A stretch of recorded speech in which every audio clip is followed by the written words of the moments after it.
Now I'm going to make fool's gold for you. Speaking of fools, I know a few. I'm going to start off with a little bit of ice. We're going to do equal parts of vodka and Galliano. Equal parts tonight is going to be a 1 ounce. My jigger is 1 ounce on one side, ½ ounce on the smaller side. We'll be using the big side.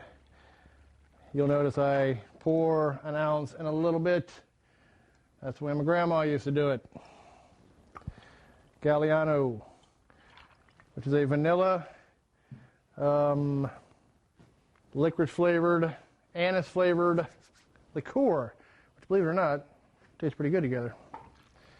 What we're going to do, we're going to take the shaker, bring everything together. Take your cocktail glass, pour into your glass 1 to 2 straws. We have fool's gold. Cheers.